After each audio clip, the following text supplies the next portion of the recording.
미국 펜실바니아 주에 이민해온 우리 청교도들이 있었습니다. 그들이 한 해를 열심히 농사지어 이제 추수할 때가 되었는데 황금빛 들판을 바라보며 하나님께 감사하는 마음이 있었습니다. 그런데 갑자기 메뚜기 떼가 몰려와서 그 곡식의 나달을 다 먹어버렸습니다. 그 메뚜기 떼들을 농부들의 힘으로 막아낼 수가 없었습니다. 그때 교회에서 종소리가 울렸습니다. 다들 의아하게 생각하며 한두 사람씩 교회로 모였습니다. 그때 정치는 사람이 말하기를, 여러분, 우리의 힘으로는 도저히 메뚜기 떼를 감당할 수가 없습니다. 그러니 우리가 다 같이 하나님께 기도하여 도움을 요청합시다. 그렇게 말했습니다. 그래서 그들이 기도하기 시작했습니다. 그때에 전혀 생각하지 않았던 새 떼가 날아와서 메뚜기 떼를 다 잡아먹었습니다. 그리고 이 새 떼들은 얼마나 포식을 했는지 배설물까지 그 들판에 남겨두고 떠났습니다. 청교도들은 메뚜기 떼 걱정을 덜었고 이듬해 농사까지 아주 풍작이 되었습니다. 새들의 분뇨가 거름이 되고 비료가 되었기 때문입니다. 그들은 그 새 떼들을 통해서 하나님이 자기들을 도와주신 것을 기념하여 그 새를 펜실바니아 주의 새로 이름을 지었습니다. 그 새의 이름이 라프트 그라우스라는 새입니다. 그들은 지금도 그 새를 펜실바니아 주의 새로 정하고 그 새를 보면서 하나님께서 새들까지 주관하셔서 우리를 도와주시는 분이다라는 것을 계속 기억하고 감사하고 있습니다. 오늘 우리가 읽은 이 성경의 말씀은 한다가 하나님을 향한 찬양과 감사의 고백입니다. 이 고백을 통해서 그가 말하고 있는 것은 우리 인간이 살고 죽는 것, 또 흥하고 망하는 것, 이것은 하나님의 절대적인 주권에 속해 있다, 하나님의 손길 가운데 있다라는 고백과 찬양입니다.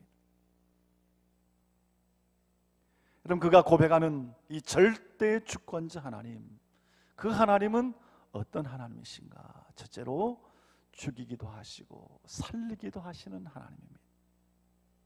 하나님은 우리를 살리기도 하고 우리를 죽이기도 하시는 하나님.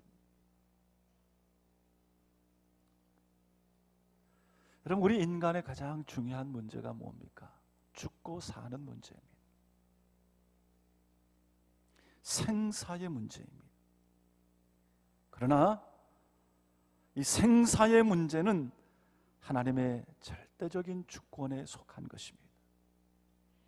우리가 사는 것과 죽는 것은 하나님의 영역 속에 일어나는 것입니다. 사람에 의해서 이루어지는 것이 아니라는 것입니다. 하나님만이 생사화복을 주관하는 분이라는 것입니다. 이 고백이 한나의 고백 중에 가장 중요한 신앙 고백입니다. 인류 역사상 처음으로 달을 밟았던 루이 암스트롱이 이렇게 말했습니다. 달에서 삶과 죽음은 100분의 1인치만큼 아주 맞붙어 있습니다. 그렇게 말했습니다. 삶과 죽음이 100분의 1인치만큼 가까이 있다는 것입니다. 그럼 사울에게 쫓겨다니던 다윗은 그의 친구 요나단에게 이렇게 말했습니다. 나와 죽음 사이는 한 걸음뿐입니다. 이렇게 말했습니다. 늘 죽음이 자기 곁에 있다는 것입니다. 여러분, 우리는 우리의 삶, 우리의 건강을 위해서 그토록 애쓰고 살아가지만 그러나 언제나 죽음이 내 가까이 있다는 것을 잊지 말아야 됩니다. 사람들은 다 누구나 건강하게 오래오래 살려 합니다.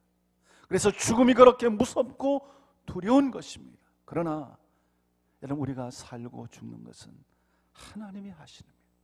하나님의 영역입니다. 열왕기상 20장에 보면 히스기야 왕에 대한 이야기가 기록이 되어 있는데, 하나님이 선지자 이사야를 통해서 히스기야에게 히스기야가 죽을 병에 걸렸다, 그러니 너는 그에게 가서 죽음을 준비하라 말씀합니다. 선지자의 말을 들은 히스기야는 그때 벽을 향하여 무릎을 꿇고 하나님께 눈물로 기도합니다. 하나님, 내 죄를 용서하시고 지금까지 내가 행한 일을 기억하셔서 내가 좀 더 생명을 연장하도록, 그리고 나로 하여금 하나님의 일을 더 할 수 있도록 해 주십시오. 간절히 벽을 향하여 눈물로 하나님께 기도합니다. 그때 하나님께서는 그에게 15년을 더 연장시켜 주셨습니다. 이것은 무엇을 가리키는 것입니까? 우리가 살고 죽는 것은 하나님의 손안에 있다는 것입니다. 인간의 생사는 하나님의 주권에 속한 것입니다.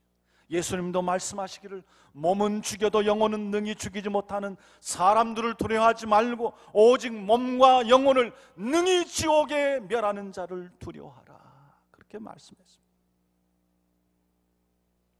생명의 주인이시고 생명 자체이신 하나님을 의지하며 우리를 살리기도 하고 죽이기도 하시는 이 하나님의 능력, 그 하나님의 능력을 의지하며 살아가라는 것입니다. 여러분, 하나님이 살리시면 사는 것입니다.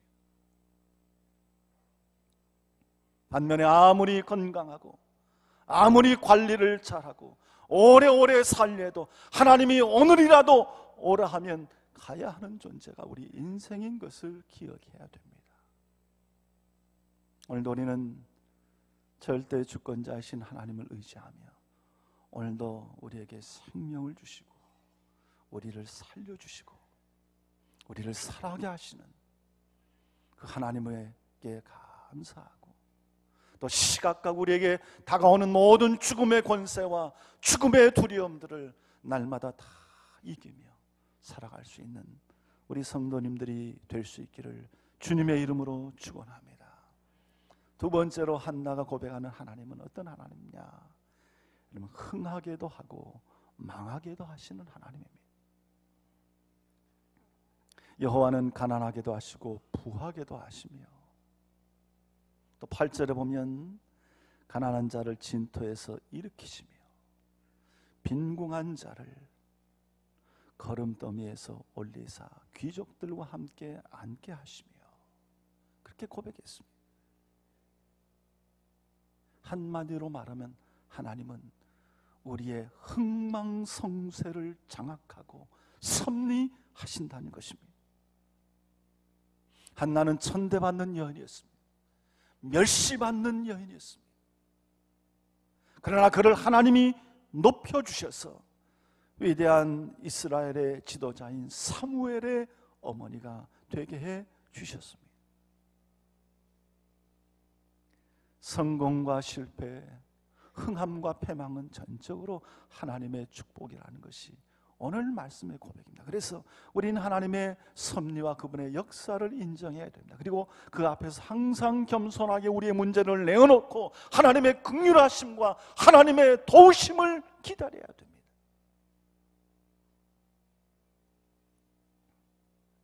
아주 유명한 점쟁이가 있었습니다.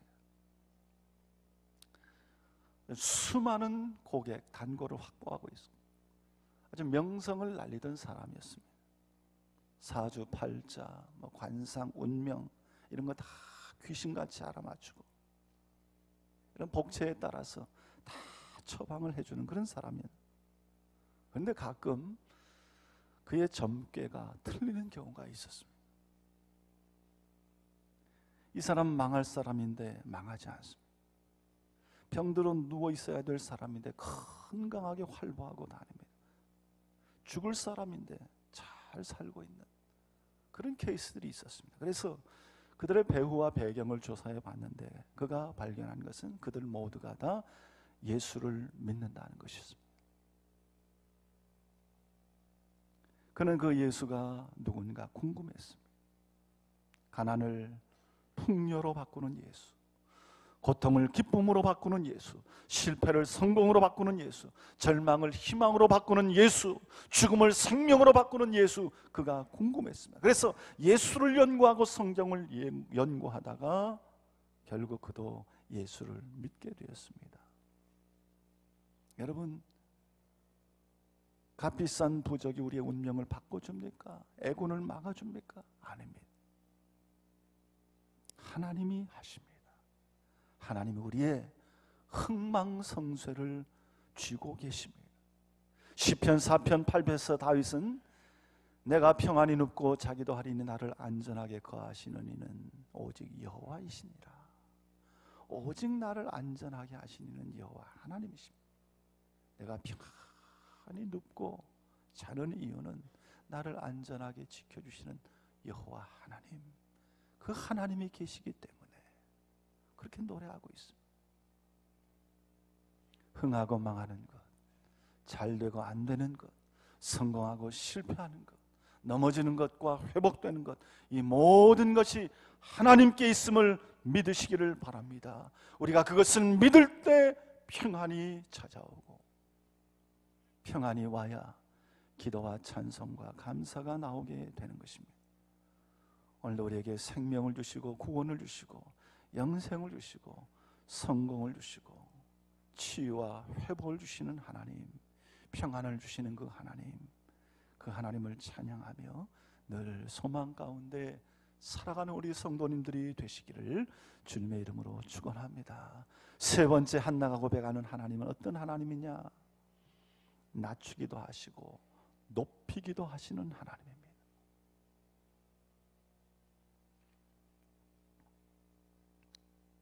오늘 4절에 보면 여러분, 용사의 활은 꺾어지고 넘어진 자는 힘으로 띠를 띠도다. 하나님께서 용사의 그 튼튼한 활을 꺾어버리신다는 것입니다.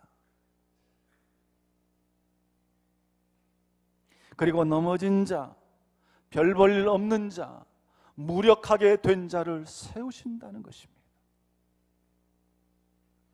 또 5절에도 보면 풍족하던 자들은 양식을 위하여 품을 팔고 줄이던 자들은 다시 줄이지 아니하도다. 전에 임신하지 못하던 자들은 7을 낳고 많은 자녀를 둔 자는 쇠약하도다. 그렇게 고백하고 있습니다. 이건 무슨 말입니까? 이 말씀은 우리 인생에 역전이 일어난다는 것입니다.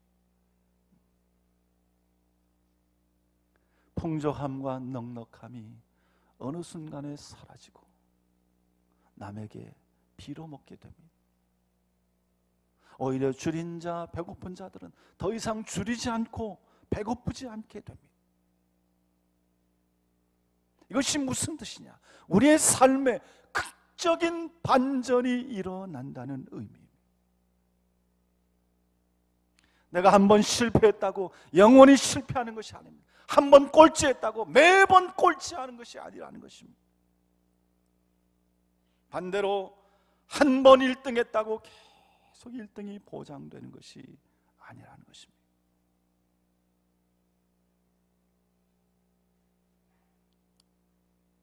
무엇인가 잘 될 때, 잘 나갈 때 오히려 더 겸손하고, 잘 안 될 때, 실수하고 실패했을 때 희망을 잃지 말고 살아가라는 말씀입니다. 하나님은 낮추기도 하시고 높이기도 하시는 하나님, 이것이 하나님이 우리에게 주신 축복의 역사입니다. 여러분, 하나님이 왜 이런 일을 하십니까? 여러분, 이 말씀이 그럼 힘 있는 자는 다 징계하고 부자는 다 못 살게 하는가? 힘없다고 가난하다고 다 하나님 무조건 축복해 주는 것인가? 여러분, 이런 뜻이 아닙니다. 무슨 뜻이냐? 너는 내가 힘을 주어서 힘을 가지고 있느냐? 그러면 그 힘을 무엇을 위해서 썼느냐? 내가 재물을 많이 가졌느냐? 내가 축복하고 복을 주어서 돈이 많으냐? 그러면 그 재물을 어떻게 사용되어야 하느냐? 우리에게 묻고 계십니다. 하나님의 은혜로, 하나님의 축복으로 재물과 권세와 권력과 능력을 얻었는데 그것을 나만을 위한 재물, 나만을 위한 권력으로 사용하고 내 마음이 높아지고 교만해지고 부유해졌느냐? 그러면 하나님은 그 높은 자들을 다 낮추신다는 것입니다. 그럼 요즘에 우리 TV를 보거나 신문을 보면 양진호 회장이라는 이름을 저희들이 많이 듣습니다. 그가 누구입니까?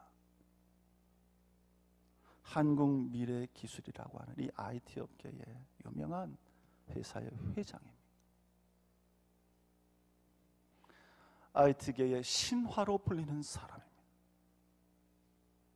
그 가지고 있는 재산이, 개인적인 재산이 200억을 훨씬 넘습니다. 그런데 여러분, 우리 화면은, 동영상을 보면 그가 회사에서 직원들에게 행하는 갑질을 보게 됩니다.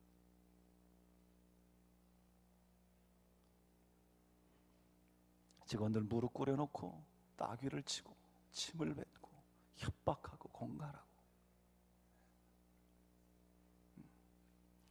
자기가 가지고 있는 권위와 권력을 이용해서 꼼짝 못하게 만드는 것입니다. 내 말 안 들으면 이 업계에서 너희들 살아남을 수 없어. 그러면서 마구마구 갑질 아닌 갑질을 행합니다. 여러분, 하나님께서 바로 이런 자들의 교만을 내려치겠다는 것입니다. 하나님은 낮추기도 하시고 높이기도 하시는 하나님. 하나님은 지금도 겸손히 자기를 의지하고 하나님께 도움을 구하는 자들을 찾고 계십니다. 약하고 힘없고 못 배우고 병든 자라 할지라도 하나님께 기도하고 간구하면 하나님께서 그 기도를 들으시고 반드시 그 문제를 해결해 주시리라 믿습니다. 우리가 잘 아는 D.L. 무디는 학교 다닐 때 친구로부터 왕따를 당한 학생이었습니다. 그 무디의 친구들이 그에게 이렇게 말합니다. 야, 너 같은 놈이 어떻게 세상을 살아가겠냐? 너같이 미련해서 어떻게 세상을 살아가겠냐? 핀잔을 주고 왕따시킵니다.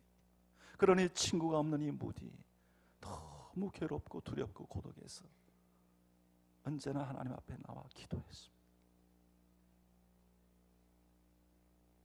하나님은 그를 위대한 지도자, 세계가 존경하는 하나님의 사람으로 만들어 주셨습니다. 여러분, 여러분의 문제를 이 세상의 도움과 방법으로 해결하려고 하지 마십시오. 오직 하나님께 소망을 두고 그분만을 신뢰하고 겸손히 그에게 은혜를 구할 때 하나님이 이 모든 문제를 해결해 주실 것입니다.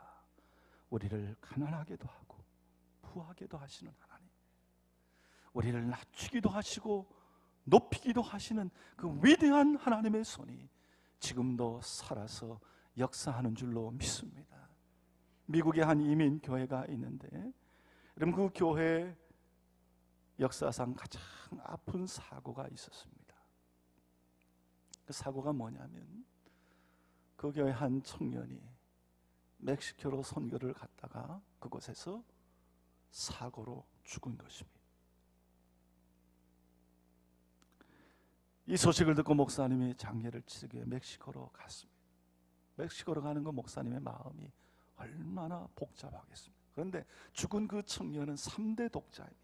그리고 한국에서 고등학교 때 조기 유학을 와서 미국 대학에 입학해 놓고 신앙생활 잘 하다가 이 멕시코 선교를 간 것입니다. 그런데 그곳에서 사고를 당해서 죽은 것입니다. 비행기 안에서 목사님은 그 청년의 부모를 생각합니다. 이 귀한 3대 독자를 잃은 아버지, 그 아버지를 만날 텐데 만나면 내가 어떻게 대해야 될까? 무슨 말을 해야 될까? 그분이 내 멱살을 잡으면 어떻게 해야 될까? 내 아들 살려놓으라고 하면 뭐라고 해야 될까? 보상하라고 하면, 물어내라고 하면 어떻게 보상을 해야 한다고 할까? 여러 가지 생각이 복잡했습니다. 장례식장에 들어가니 먼저 그 청년의 어머니가 목사님에게 와서 이렇게 말합니다. 목사님, 바쁘신 목사님께서 여기까지 오시니 참 감사하고 미안합니다. 우리의 이 죄 많은 세상에서 죄짓지 않고 하나님의 일 하다가 천국 간 것 감사합니다. 죄 많은 세상에서 죄짓지 않고 복음 전하다 하나님 나라에 간 것 감사합니다 라고 말했습니다. 그때 그 목사님이 얼마나 눈물을 흘렸는지 모릅니다. 아, 이런 것이 참 신앙이구나. 바로 이것이 하나님의 주권, 하나님의 절대 주권을 믿는 신앙이구나. 이런 것이 믿음과 신앙을 생활화하는 것이구나. 마음속으로 생각했습니다. 그랬더니 그 다음에는 아버지께서 목사님에게 와서 말합니다. 목사님, 살고 죽는 것은 하나님이 하시는 것인데 하나님이 하시는 일에 뭐라고 말하겠습니까? 그저 감사합니다라고 대답할 수밖에 없지 않겠습니까? 이렇게 말하는 것입니다. 목사님, 살고 죽는 것 하나님이 하시는 것인데 제가 뭐라고 무슨 말을 할 수 있겠습니까? 그렇게 말하는 것입니다. 그 목사님은 그날의 감격을 잊을 수가 없었습니다. 내가 괜히 헛된 생각을 했구나. 괜히 쓸데없는 걱정과 염려를 했구나 라는 그런 생각을 했습니다. 사랑하는 성도 여러분, 그렇습니다. 정말 하나님의 살아계심, 하나님의 역사하심, 하나님의 주권을 믿는 성도들은 무슨 일을 당해도 하나님께 감사하는 것입니다. 하나님, 제가 무슨 말을 할 수 있겠습니까? 하나님은 죽이기도 하시고 살리기도 하시고 부하게도 하시고 가난하게도 하시고 높이기도 하시고 낮추기도 하는 그 하나님, 그 모든 일들이 다 하나님이 하시는 일인데 제가 그 하나님 앞에서 뭐라고 말할 수 있겠습니까? 여러분, 오늘 우리가 살아가면서 당하는 모든 일들은 절대로 우연이 아닙니다. 다 하나님의 살아심과 하나님의 섭리 가운데 이루어지는 일이기에 우리는 무슨 일을 당해도 하나님께 감사하고 누구를 원망할 것 없고 다 하나님이 하시는 일인 것을 믿어야 하는 것입니다. 하나님이 하시는 일에 감사하고 하나님을 찬양하는 이것이 하나님의 살아계심과 하나님의 절대적인 주권을 믿는 믿음이고 신앙. 여러분, 우리가 이런 믿음을 가질 때 우리 앞에 여러 일들이 찾아오지만 여러분, 그 일들을 우리가 믿음 안에서 다 이겨낼 수 있는 것입니다. 이런 절대 주권의 믿음을 가지고 오늘도 하나님께 기도하고 또 하나님께 감사하고 또 하나님을 의지하며 살아갈 수 있는 우리 성도님들이 되시기를 바랍니다. 하나님은 살리기도 하시고 죽이기도 하시고 가난하게도 하시고 부하게도 하시고 낮추기도 하시고 높이기도 하시는 하나님, 그 하나님의 살아계심과 하나님의 도우심 때문에 오늘 여기까지 왔음을 고백하며 앞으로도 이런 믿음 가지고 승리해가는 우리 성도님들이 다 될 수 있기를 주님의 이름으로 축원합니다. 기도하겠습니다. 하나님, 은혜를 감사합니다. 죽을 수밖에 없는 저희들을 살려주시고 또 연약한 저희들을 일으켜 세워주시고 아무것도 없는 저희들을 부하게 하시고 복되게 하셔서 오늘까지 살아오게 하신 것 감사합니다. 이 하나님 바라보며 무슨 일을 당하든지 섭리하시고 역사하시는 우리 하나님의 주권을 믿고 믿음으로 담대히 소망 가운데 살아가는 모든 성도들이 다 되게 하여 주시옵소서. 감사하오며 예수님의 이름으로 기도드리옵나이다. 아멘.